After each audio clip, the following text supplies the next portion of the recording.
So in one of my earlier videos, I fixed my keyboard membrane temporarily until I could get a replacement. But guess what came today? A package from Retrofusion, and it is a keyboard membrane. Now, there's some debate. Do you get the soft membrane, the original flexible membrane, or do you get the new hard membrane?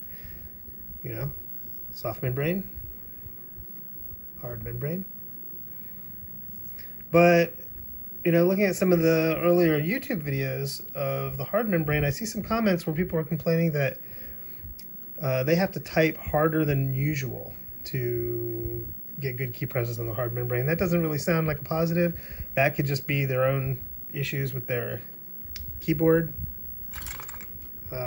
But also the adapter for the hard membrane that goes into the ribbon, what do you call it, socket,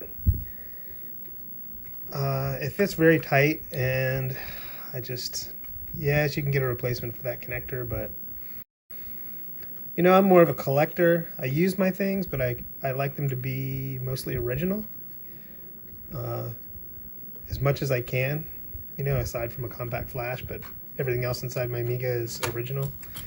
And I would just rather have the original, something that looks like the original membrane. I want to keep it as original as possible. So I went with a soft membrane, and I'm going to open it up and we'll just have a quick look at it. Let's see what kind of quality it is compared to the original.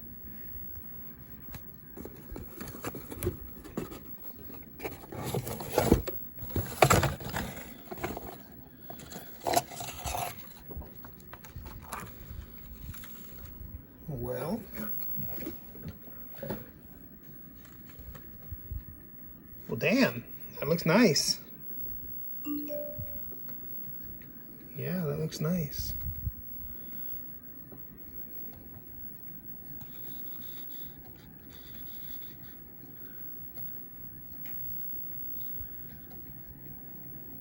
Very nice.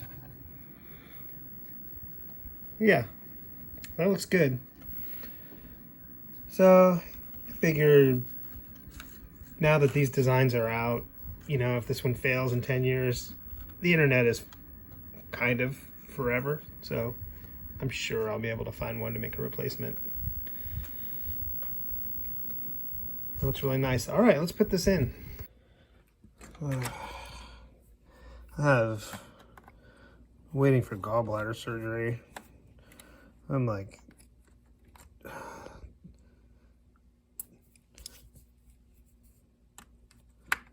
I am full of oxycodone and ibuprofen, and I probably shouldn't be doing this right now, but you know, I'm awake, and I haven't been for like 3 or 4 days, so I went to the ER for this gallbladder thing.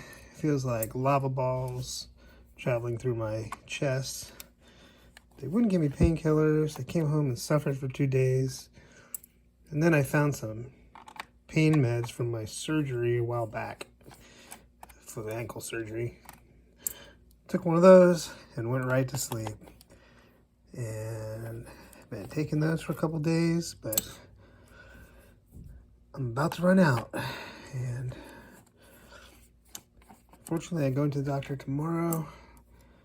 Maybe he'll give me a prescription just to get me through until surgery, because I'll tell you what, when this thing wears off, I am going to be miserable.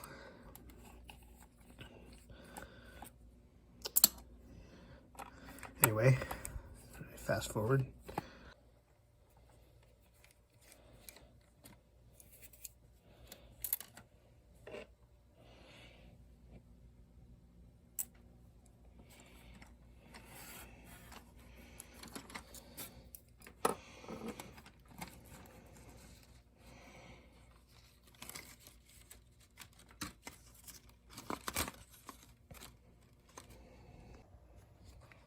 Okay, so I have the new one laying on top of the old one, and wow, they're just so close to being exactly the same. In fact, the new one, there's a lot more distance between the traces. I think the new one is better.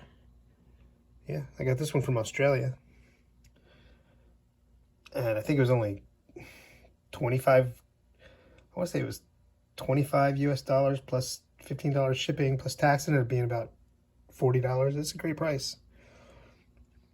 All right, I'm gonna go ahead and pull the old one out and just swap them out. You can see my terrible repair work here on the original conductive copper foil tape.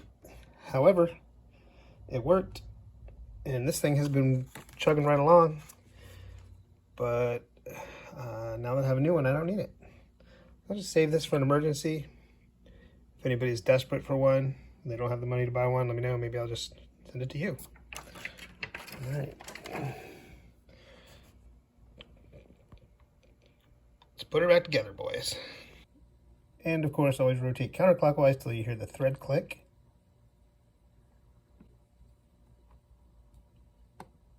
And then clockwise, so you don't strip the hole.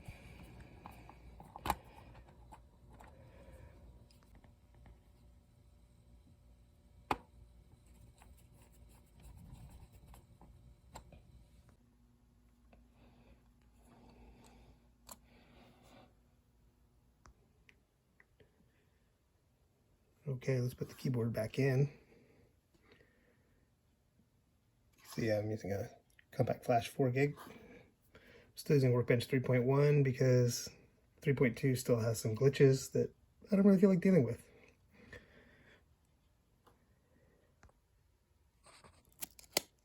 Okay, there we go.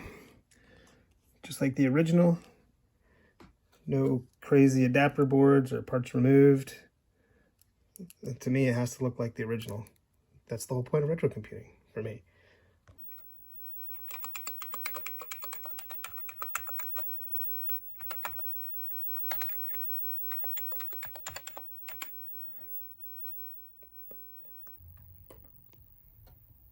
All right, let's call it some BBSs.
Oh, you know, while we're here, I'll show you the worst video cable of all time.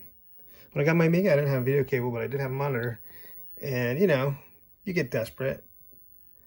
And I didn't have anything. All I had was this TRS-80 Model 100 printer cable. So I took the DB25 and I dremelled off 2 pins. And then I cut it all up to get the wires separated.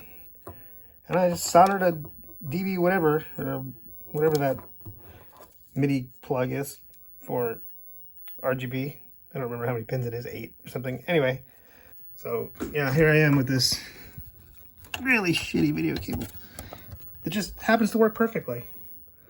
You know, no shielding whatsoever. Who knew? Now, it's only temporary until it works.